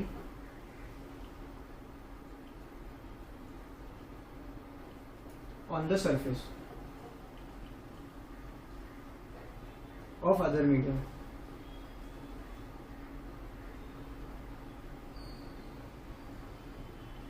मतलब ये अगर ग्लास है और लाइट बराबर ऐसे परपेंडिकुलरली इंसिडेंट हुआ है सरफेस के ऊपर, तो ये बिना डिविएट हुए सीधा सीधा नीचे चला जाएगा। क्यों? सोचो, यहां पे परपेंडिकुलरली इंसिडेंट हुआ है, तो जैसे ही इंसिडेंट होता है हम लोग क्या बनाते हैं सबसे पहले, नॉर्मल। तो नॉर्मल में बनाऊंगा तो ये ओवरलैप कर जाएगा, तो यहाँ पे एंगल ऑफ इंसिडेंस क्या हो जाएगा, 0। तो रिफ्रैक्टिव इंडेक्स क्या हो जाएगा, refractive index is sine i upon sine r. I की जगह पे आप 0 डिग्री डालोगे, साइन ऑफ 0 इज 0, तो ये पूरा 0 हो जाएगा। मतलब इन दैट केस ये दूसरे मीडियम का रिफ्रैक्टिव इंडेक्स ही आपने 0 कर दिया। मतलब क्या, वो चेंज ही नहीं हुआ, मतलब दूसरे मीडियम का कुछ रिफ्रैक्टिव इंडेक्स है ही नहीं, मतलब it is as good as दूसरा मीडियम है ही नहीं, तो वही पहला वाला मीडियम अज्यूम करके ही जा रहा है। तो यहाँ पे एयर है, यहाँ पे नीचे ग्लास है, तो ये दूसरे मीडियम का रिफ्रैक्टिव इंडेक्स लाइट को फील ही नहीं होगा, तो मतलब वो तो यही अज्यूम करेगा अभी भी मैं तो एयर में ही ट्रैवल कर रहा हूँ, तो वो स्ट्रेट जाएगा और उसका कोई डिविएशन नहीं होगा। So these are the two cases when light will not deviate from its original path. It will continue to travel in its original path. समझ में आया ये आपको? So ये दो conditions है, conditions for light to not deviate. मतलब it is also written as conditions where refraction of light will not occur even though it is traveling to a different medium.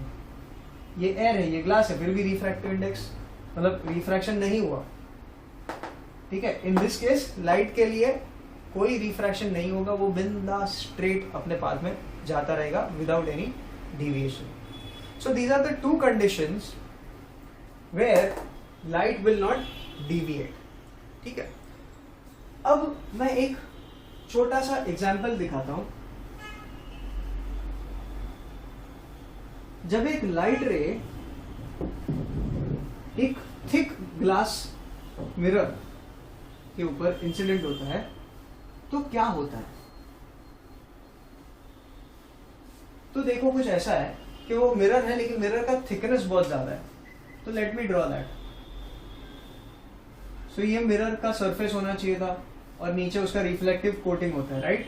लेकिन ये थिक मिरर है, इतना thick है, ठीक है। तो इतना पार्ट ग्लास का है एंड फिर नीचे यहां पे सिल्वर कोटिंग किया है,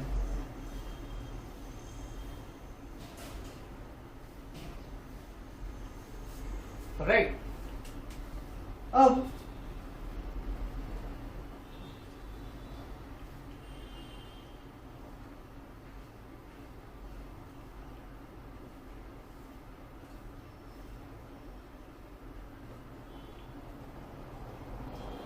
यहां पे मैं एक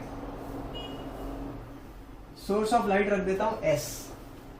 तो ये सोर्स ऑफ लाइट सभी डायरेक्शन में लाइट एमिट करेगा, तो उसमें से एक लाइट रे ऐसे जाएगा, सीधा सीधा आएगा, ग्लास सरफेस के ऊपर इंसिडेंट होगा, सीधा परपेंडिकुलरली इंसिडेंट हुआ है, तो एंगल ऑफ इंसिडेंस कितना हो जाएगा 0, तो एंगल ऑफ रिफ्रैक्शन भी 0 हो जाएगा, क्योंकि वो पूरा एंगल ऑफ रिफ्रैक्शन कुछ नहीं होगा, यहाँ पे 0 ही हो जाएगा क्योंकि इट इज ट्रैवलिंग स्ट्रेट। तो ये परपेंडिकुलरली इंसिडेंट हुआ, यहाँ पे नीचे मिरर की सरफेस पे आएगा, यहाँ पे स्ट्राइक करेगा, यहाँ पे भी इसका एंगल ऑफ इंसिडेंस 0 होगा, it will reflect back and travel back straight, ठीक है। चलो इसका हम लोग को ज्यादा टेंशन नहीं है। अब अगर यहां से एक लाइट रे उल्टा आता है, मतलब थोड़ा टेढ़ा आता है, तो क्या होगा, तो लेट्स से एक लाइट रे यहां पे आया आपको ऐसे, ठीक है। तो at this point it will B incident, तो मैंने क्या कहा था, हमेशा आप सबसे पहले क्या बनाओगे, नॉर्मल। तो यहां पे मैंने परपेंडिकुलर एक नॉर्मल बना देता हूं। So now this is traveling from air to glass. So this will bend towards the normal. Rarer से denser जा रहा है, तो towards the normal bend होगा, ये ऐसे आएगा नीचे। ये थोड़ा ज्यादा ही स्ट्रेट लग रहा है, इसको थोड़ा और बेंड कर देता हूँ, ऐसे आ गया, ओके। अब लाइट जो है यहां पे आया है, तो this source of light, this is the रे of light emitted by the source, तो इसका इंटेंसिटी में समझ लो 100% लिख देता हूं, ठीक है। अब जब ये ग्लास सरफेस पे यहाँ पे स्ट्राइक करेगा, तो मैंने क्या कहा था, ग्लास सरफेस के ऊपर जब स्ट्राइक करता है तो थोड़ा बहुत रिफ्लेक्शन भी होगा, तो लेट्स से थोड़ा बहुत लाइट सेम एंगल पे रिफ्लेक्ट हो जाता है, राइट। तो ये जो रिफ्लेक्टेड लाइट है ना, उसका इंटेंसिटी ज्यादा नहीं होगा, ओनली 2%। बाकी का ये जो है 98% लाइट अंदर चले जाएगा। 98% लाइट अंदर गया। क्यों? क्योंकि ये ग्लास है ना, मिरर होता तो पूरा का पूरा 100% ऑलमोस्ट ये ऊपर रिफ्लेक्ट कर देता था वापस, लेकिन ये ग्लास है तो ग्लास के अंदर क्या लाइट मोस्टली पेनिट्रेट कर देता है, सिर्फ थोड़ा सा रिफ्लेक्ट होता है। इसीलिए जब यहां से आप देखोगे ना इस डायरेक्शन में, तो आपको ये सोर्स का इमेज है ना बहुत कम दिखेगा, और ये सोर्स का इमेज कहां से दिखेगा? ऐसे। तो लाइट रे आपकी आंखों में ऐसे आ रहा है, नीचे से आ रहा है, तो आपको क्या लगेगा कि सोर्स उसका वहां पे है नीचे, वही डायरेक्शन में आप पीछे ट्रेस करोगे तो आपको क्या लगेगा कि सोर्स ऑफ लाइट कहां पे है? S1। आपको लगेगा कि सोर्स ऑफ लाइट यहाँ पे है, लेकिन वो जो सोर्स है ना आपको बहुत धुंधला दिखेगा। क्यों? क्योंकि सिर्फ 2% ब्राइटनेस है, बाकी 98% तो अंदर चला गया ना, तो 2% ब्राइटनेस वाला चीज आपको ज्यादा अच्छे से नहीं दिखेगा ना। अभी देखो यहाँ पे क्या होगा, यहाँ पे लाइट इंसिडेंट हुआ, अब ये मिरर है, जैसे ही लाइट इंसिडेंट हुआ मैं हल्का सा एक नॉर्मल यहाँ पे बना देता हूँ, तो it will be reflected, angle of incidence will be equal to angle of reflection, law of reflection के हिसाब से। ठीक है, ये यहाँ पे हुआ। यहाँ पे जब आएगा तो again it is incident on the glass surface, correct. अब ग्लास सरफेस के ऊपर जब ये इंसिडेंट हुआ है तो वापस रिफ्लेक्शन और रिफ्रैक्शन दोनों होगा। सो ग्लास है तो मेजॉरिटी रिफ्रैक्शन होगा, तो यहाँ पे एक नॉर्मल बना देता हूँ, यहाँ पे इंसिडेंट हुआ है तो majority of light will B refracted and सिर्फ इसका 2% will be reflected back inside. तो ये 98% में से समझ लो 2% चला गया, तो ये कितना परसेंट, 98 का कितना परसेंट बाहर गया? समझ लो 96% बाहर चला गया, एंड सिर्फ 96% का, बाकी 98 का जो बचा हुआ 2% है सिर्फ वो यहाँ पे आया। अब यहाँ पे आया, इंसिडेंट हुआ, वापस नॉर्मल बनाऊंगा, वापस यहाँ से रिफ्लेक्ट होगा, यहाँ पे आएगा, यहाँ पे इंसिडेंट होगा, यहाँ पे रिफ्लेक्ट, यहाँ पे वापस रिफ्रैक्शन और रिफ्लेक्शन दोनों होगा, यहाँ पे वापस लाइट जाएगा एंड वापस थोड़ा बहुत रिफ्लेक्ट हो जाएगा अंदर, एंड ये ऐसे ऐसे चलते रहेगा। ठीक है, तो जब आप यहां से देखोगे तो ये पॉइंट से जो लाइट आ रहा है वो एकदम 96% ब्राइट है, ओरिजिनल ऑलमोस्ट। तो आप जब ये वाले सोर्स से जब लाइट आता हुआ देखिए, आपको लगेगा हाँ क्या ब्राइट है, तो आपको क्या लगेगा कि हाँ सोर्स ऑफ लाइट वहां पे है, तो आप इसी लाइट रे को पीछे ट्रेस करोगे ऐसे,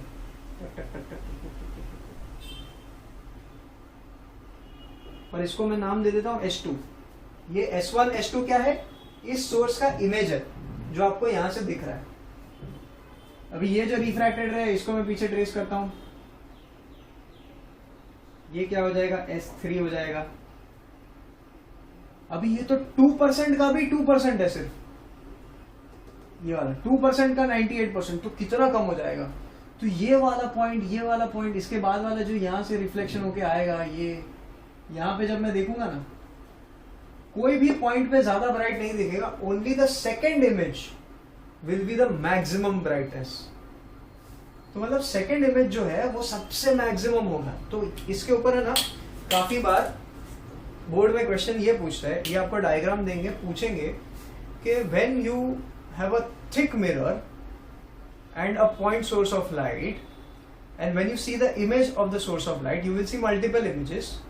सही है ना, यहाँ से अलग अलग जगह से आपको अलग अलग इमेजेस दिखेगा। तो उसमें पूछेंगे कि कौन से सोर्स ऑफ लाइट का कौन सा image will be the most brightest. तो आपको लिखना है सेकेंड इमेज। ये जो सेकेंड इमेज है वो सबसे ज्यादा ब्राइट होगा, बाकी के उससे कम होते जाएंगे। जैसे जैसे आगे जाएगा ना वैसे वैसे इसका इंटेंसिटी ओवरऑल कम होते जाएगा। ठीक है, तो this is one important thing. Second, I almost forgot सबसे बेसिक चीज, लॉ ऑफ रिफ्रैक्शन। ठीक है, अच्छा हुआ मैंने नहीं बताया, क्योंकि अभी तक हम लोग को रिफ्रैक्शन ऑफ लाइट के बारे में इतना कुछ पता है कि लॉ ऑफ रिफ्रैक्शन समझना बहुत ही इजी हो जाएगा। अभी मैं बोलूंगा सर इस लॉ ऑफ रिफ्रैक्शन, ये आप बोलोगे ये तो पता है हम लोग को। तो देखो लॉ ऑफ रिफ्रैक्शन का पहला पॉइंट क्या कहता है? पहला पॉइंट ये कहता है कि the incident ray, the normal and the refracted ray, they all lie in the same plane. ये आई हो गया, ये आर हो गया। ठीक है, तो एंगल ऑफ इंसिडेंस, नॉर्मल और रिफ्रैक्टेड रे सभी एक ही प्लेन के अंदर होते हैं। तो ये तो हम लोग को पता है, ये तो 9th स्टैंडर्ड में भी पढ़ा था, लॉ ऑफ रिफ्लेक्शन में, ठीक है। एंड इसमें ये भी एडिशनल पॉइंट ये है, एंड द इंसिडेंट रे एंड द रिफ्रैक्टेड रे will lie on the opposite sides of the normal. तो ये नॉर्मल है, तो नॉर्मल कुछ ज्यादा ही टेढ़ा हो गया है। अपना आर्टिस्टिक ड्राइंग ऐसा है ना,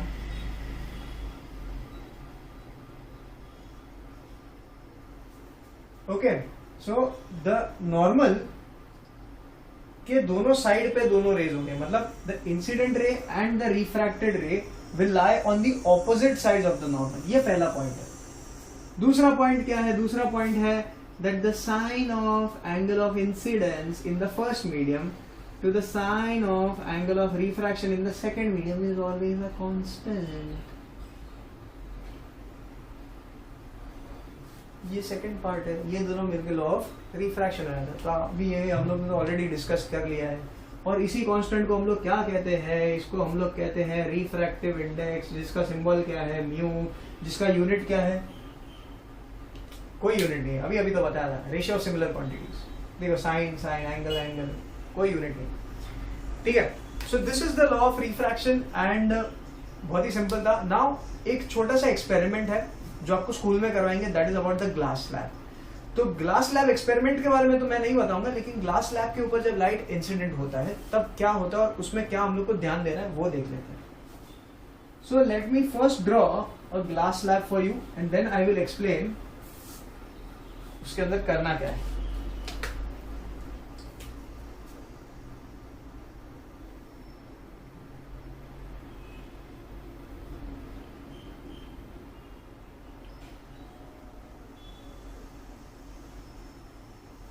okay, this is a glass slab.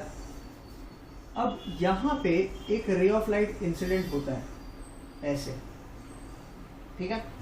सबसे पहले मैं क्या करूंगा? इंसिडेंट हुआ वैसे ही नॉर्मल बना ही देने का। आपको क्वेश्चन बेसिकली ये पूछेंगे कि ड्रॉ अ रे diagram when a ray of light is incident on a glass slab, इतना आपको बोलेंगे। तो आपको पूरा उसका पाथ आपको ड्रॉ करके बताना है। तो सबसे पहले जब मैं ये लाइन बनाऊंगा ना, उसको डॉटेड लाइन बना के उसको एक्सटेंड करके आगे खींच लूंगा। क्यों? ये मेरा original path of the incident ray है, ठीक है। फिर आपको बोलेंगे उसके अंदर एंगल ऑफ इंसिडेंस मार्क करो, तो ये मेरा एंगल ऑफ इंसिडेंस आई हो गया। Now this is air, this is glass, तो light is travelling from air to glass, rare to denser, तो ये कैसे बेंड होगा? Towards the normal. तो ये ऐसे तो जा नहीं सकता अपने ओरिजिनल पाथ में, इट हैज टू बेंड, थोड़ा नॉर्मल की तरफ आएगा, राइट। तो इसको मैंने ऐसे बना दिया। तो ये लाइट रे, इसके अंदर भी एरो बनाने का ताकि पता चले कि लाइट कौन से डायरेक्शन में जा रहा है। तो ये मेरा रिफ्रैक्टेड रे हो गया, ये मेरा नॉर्मल हो गया। तो ये दोनों के बीच का एंगल क्या हो जाएगा? Angle of refraction. ये original path of the incident ray है, ये रिफ्रैक्टेड रे है, तो ये दोनों लाइंस के बीच में एंगल क्या हो गया? एंगल ऑफ डिविएशन, ठीक है। अब यहाँ पे इंसिडेंट हुआ तो सबसे पहले हम लोग क्या करेंगे? यहाँ पे एक नॉर्मल बना देंगे। हाँ, एक ऑलमोस्ट स्ट्रेट लग रहा है, तो ये मेरा नॉर्मल हो गया, ठीक है। अब ये एंगल कितना होगा? इंसिडेंट रे और ये मतलब ये रिफ्रैक्टेड रे है, लेकिन यहाँ पे इंसिडेंट हो रहा है, तो मेरे लिए ये अभी फिलहाल के लिए मेरे लिए इंसिडेंट रे हो गया। तो इंसिडेंट रे और नॉर्मल के बीच का एंगल ये कितना होगा? This will be equal to r. कैसे? देखो ये नॉर्मल दोनों एक दूसरे को पैरेलल है, and this is a transversal joining the two parallel lines, तो ये ऑल्टरनेट एंगल्स हो गए, तो इसीलिए आर हो गया। अब ये देखो, ये ग्लास है और ये एयर है, तो light is travelling from glass to air, denser medium to rare medium, speed उसका इंक्रीज हो जाएगा। स्पीड इंक्रीज होगा तो it will go away from the normal, तो ये ऐसे जाएगा, करेक्ट। ये जो है the angle between the normal and this ray, अभी इस रे का एक स्पेशल नाम है, इसको बोलते हैं एमर्जेंट रे।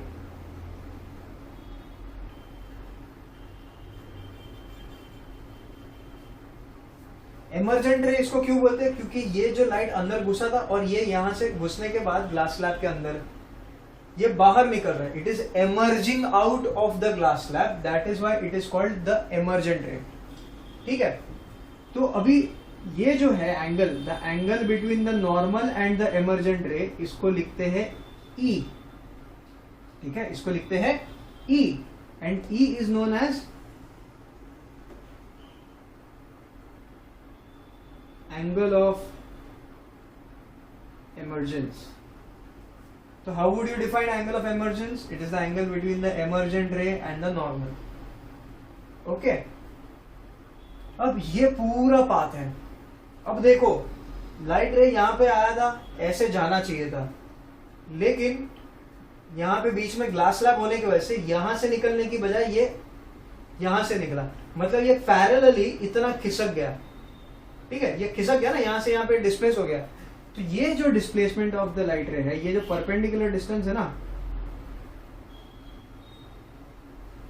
इसको हम लोग बोलते हैं लैटरल डिस्प्लेसमेंट।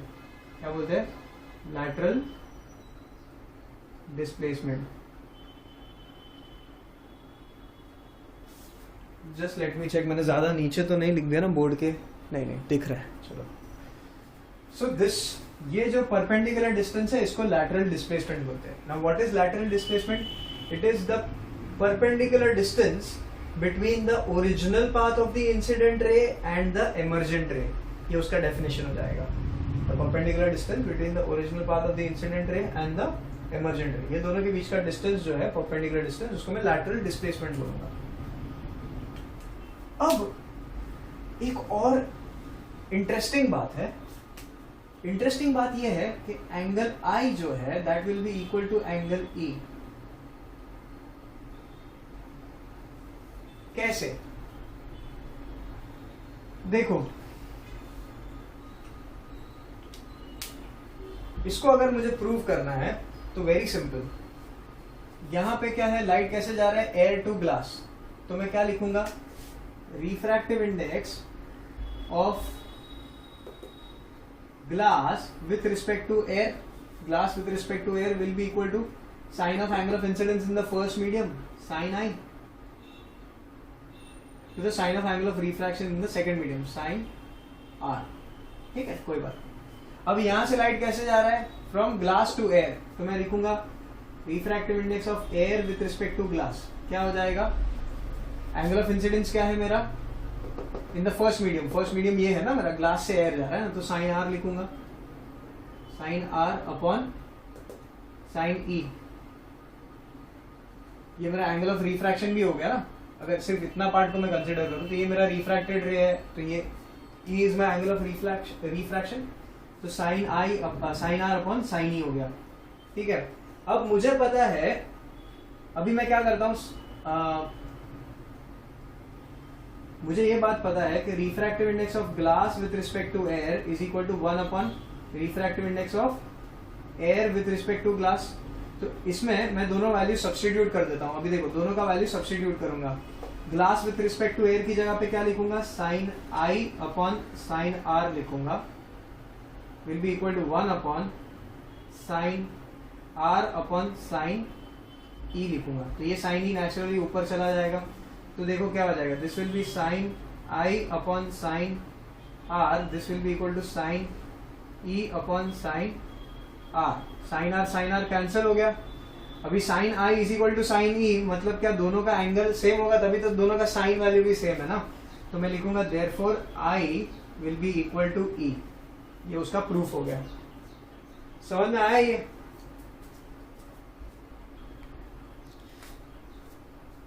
चलो, ये भी दिख रहा है। So i will be equal to e. ये एक अलग फैक्ट है, आपके टेक्स्ट बुक में नहीं है, बट अगर किसी ने पूछा कि भाई आई और ई इक्वल क्यों होता है, सेम क्यों होता है, तो भाई ये उसका प्रूफ है। कोई भी पूछे तो उसको ये लिख के बता देने का, देख भाई ये सिंपल। ओके, इसमें ट्रिक क्या है, आपको सिर्फ ये याद रखना है कि लाइट जिस डायरेक्शन में जा रहा है उस डायरेक्शन में पाथ फॉलो करते करते दोनों का रिफ्रैक्टिव इंडेक्स लिख दो और ये फॉर्मूला लिखो, उसमें सब्स्टिट्यूट करो, कैंसिल करो, आंसर मिल जाएगा। ऑलराइट, अब थोड़ा बात इसके ऊपर भी करते हैं, लैटरल डिस्प्लेसमेंट के ऊपर। तो लैटरल डिस्प्लेसमेंट किसके ऊपर डिपेंड करता है? लैटरल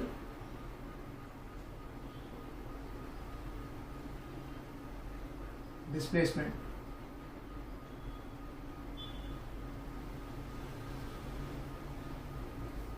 लैटरल डिस्प्लेसमेंट किन चीजों के ऊपर डिपेंड करता है? सबसे पहली चीज thickness of the glass slab. Thickness क्या है? ये है।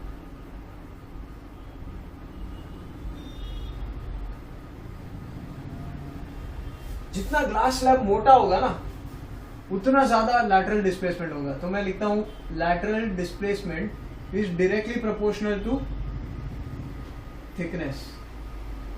डायरेक्टली प्रोपोर्शनल मतलब क्या? थिकनेस बढ़ेगा लैटरल डिस्प्लेसमेंट बढ़ जाएगा, थिकनेस कम होगा तो लैटरल डिस्प्लेसमेंट कम हो जाएगा। सेकेंड चीज AOI। AOI मतलब क्या है? Angle of incidence. ठीक है, so lateral displacement is directly proportional to angle of incidence. मतलब एंगल ऑफ इंसिडेंस जितना मैं बढ़ाते जाऊंगा ना, और स्टीप करो, ये 10 degree 20 degree 30 degree 40 degree 50 degree वैसा बढ़ाते जाऊंगा, तो मेरा जो लैटरल डिस्प्लेसमेंट है ना ये भी ज्यादा बढ़ते आएगा, टक टक टक टक बढ़ते आएगा। एंगल ऑफ इंसिडेंस कम करूंगा, लैटरल डिस्प्लेसमेंट भी कम होते जाएगा।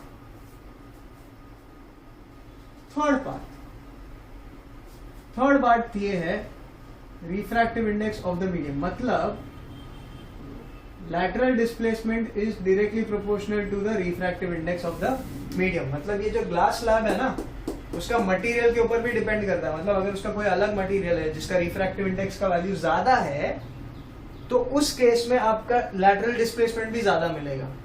अगर रिफ्रैक्टिव इंडेक्स का वैल्यू थोड़ा कम है तो लैटरल डिस्प्लेसमेंट भी आपका कम हो जाएगा। ये तीनों चीज से ये डायरेक्टली प्रोपोर्शनल है, हमेशा याद रखना।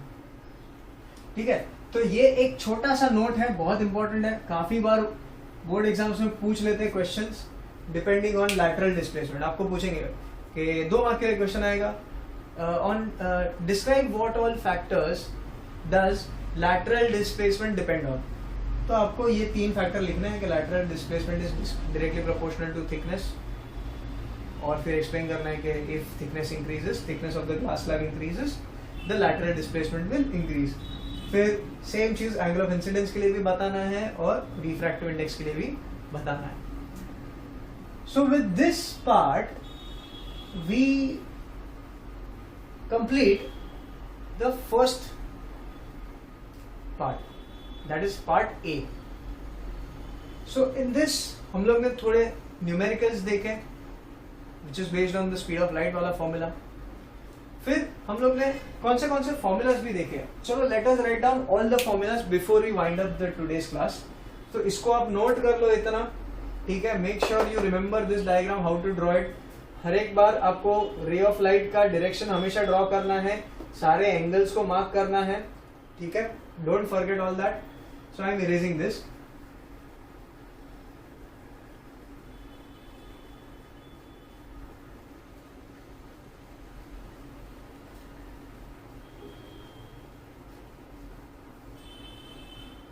सो हम लोग ने कौन सी फॉर्मूला देखी। सबसे पहले हम लोग ने ये फॉर्मूला देखा, refractive index of medium 2 with respect to 1 is equal to sine of angle of incidence in medium 1 upon sine of angle of refraction medium 2।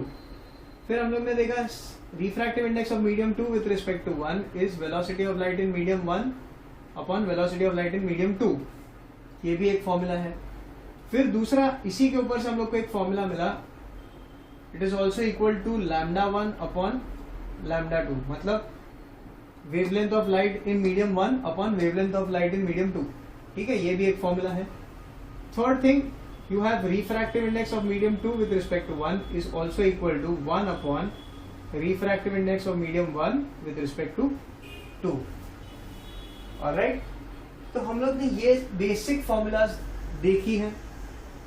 Based on these formulas आपको सिंपल क्वेश्चंस होंगे, जैसे कि अभी एक question इसके ऊपर भी आ सकता है, ये फॉर्मूला के ऊपर आपको बोलेंगे refractive index of glass, refractive index of glass को फाइंड करना है एंड देंगे for a light of wavelength 6000 angstrom in air and 3000 angstrom इन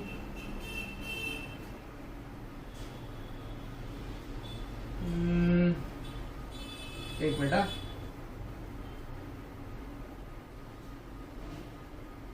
इसको 9 और इसको 6000 लिखेंगे, 6000 एंगस्ट्रॉम इन ग्लास। तो मतलब बोलेंगे कि लाइट का क्वेश्चन ये होगा, find the refractive index of glass when a ray of light of wavelength 9000 angstroms in air is incident on the glass slab and its wavelength decreases to 6000 angstroms in when it travels through glass। तो मतलब glass का wavelength आपको दिया है, तो आपको दिया क्या है, आप लिखोगे therefore डेटा लिखोगे, डेटा में पहले क्या दिया है आपको, this is the wavelength of light in air, कितना है 9000 angstroms. Wavelength of light in दूसरी चीज क्या दिया, wavelength of light in glass कितना दिया आपको 6000 एंगस्ट्रॉम।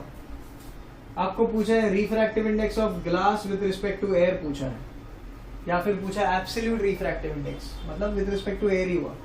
तो सोल्यूशन क्या लिखोगे आप, यहाँ पे लिखोगे formula, it is equal to refractive index of wavelength of air divided by wavelength of light in glass. Lambda a कितना है 9000 है। अभी देखो यहाँ पे एंगस्ट्रॉम है, तो दोनों अगर सेम यूनिट में है तो चलेगा, अगर कोई अलग अलग यूनिट में है तो दोनों को सेम यूनिट में रखना है, ठीक है। यहाँ पे जरूरी नहीं कि हर बार आप ऐसा यूनिट में कन्वर्ट करो, क्योंकि ऐसा यूनिट में कन्वर्ट करोगे तो भी आंसर सेम ही आएगा, तो इसलिए मैंने यहाँ पे कन्वर्ट नहीं किया। एंड दिस इज 6000, ठीक है। 3 2 3 3 तो आंसर कितना है 3/2 विच इज इक्वल टू कितना है 1.5। तो मुझे मिल गया, therefore refractive index of glass with respect to air is 1.5। क्या यूनिट होगा इसका, इसका कोई यूनिट होगा, it is a unitless quantity, wavelength upon wavelength, same units cancel. समझ में? तो ऐसा बेसिक क्वेश्चंस भी आ सकता है, रिफ्रैक्टिव इंडेक्स कभी ढूंढना है, कभी रिफ्रैक्टिव इंडेक्स दिया होगा आपको और वेवलेंथ इन एयर पूछ लिया है, वेवलेंथ इन ग्लास दे दिया है और एनी मीडियम दे दिया है, ठीक है। तो ऐसे बेसिक क्वेश्चंस है। फिर इस फॉर्मूला के ऊपर आपको दिया होगा the refractive index of glass with respect to air is इतना, तो air with respect to glass कितना हो जाएगा, तो उसका रेसिप्रोकल हो जाता है, okay. And one more thing that I would like to share is refractive index. ये एक नया फॉर्मूला मैं बता रहा हूं, उसको कैसे लिखना है, क्या करना है, वो भी देख लेते एक बार। Refractive index of glass with respect to air को मैं कैसे लिखूंगा, velocity of light in air upon velocity of light in glass, air glass नीचे। Refractive index of water with respect to air को मैं कैसे लिखूंगा, velocity of light in air upon velocity of light in water. अब मुझे अगर किसी ने पूछ लिया refractive index of glass with respect to water, तो इसका आंसर क्या करूंगा मैं, तो इसको मैं लिखना पड़ेगा मुझे, velocity of light in water upon velocity of light in glass होता है, राइट। तो अभी यहां से मुझे velocity of light in water क्या मिलेगा, इसको यहां पे भेज दूंगा, इसको यहां पे भेज दूंगा। देखो velocity of light in water will be equal to VA upon refractive index of water with respect to glass. यहां से VG का वैल्यू क्या मिलेगा, therefore VG will be equal to velocity of light in A upon refractive index of glass with respect to air, correct. तो अभी ये है, यहाँ पे मैं ये वैल्यू और ये वैल्यू को मैं सब्स्टिट्यूट करता हूँ यहाँ पे इस फॉर्मूला में, तो देखो क्या हो जाएगा। तो this will be refractive index of glass with respect to water, refractive velocity of light in water कितना है ये, तो मैं ये लिखूंगा, यहाँ पे हो जाएगा VA upon refractive index of water with respect to air, the whole upon VA upon refractive index of glass with respect to air हो जाएगा, correct। so now when I solve this, इसको ये डिवीजन में multiplication में लेके आऊंगा तो reciprocal हो जाएगा। तो देखो क्या हो जाएगा, ये ऊपर वाला टर्म ऐसे का ऐसा VA upon refractive index of water with respect to air multiplied by refractive index of glass with respect to air upon VA हो जाएगा, VA will get cancelled. So therefore मैं यहाँ पे लिख देता हूँ, नहीं तो दिखेगा नहीं, पता नहीं. Therefore हम लोग को क्या मिला? Refractive index of glass with respect to water is equal to refractive index of glass divided by refractive index of water.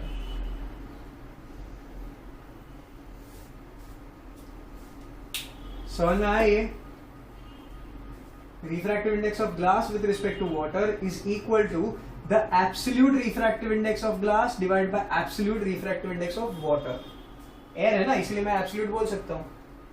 तो काफी बार न्यूमेरिकल्स में ना आपको दिया होगा, एक फेमस न्यूमेरिकल है, टेक्स्ट बुक में ऐसा ही दिया है, बेस्ड ऑन दिस फॉर्मूला. ठीक है, क्या है formula?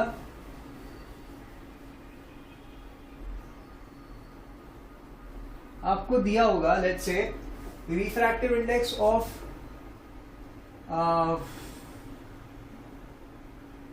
Glass with respect to air is 3/2 और दिया है refractive index of water is 4/3. Okay, आपको पूछा है refractive index of glass with respect to water, ये पूछा है आपको.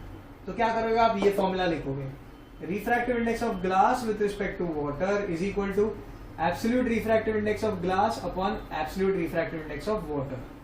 तो ग्लास का कितना है?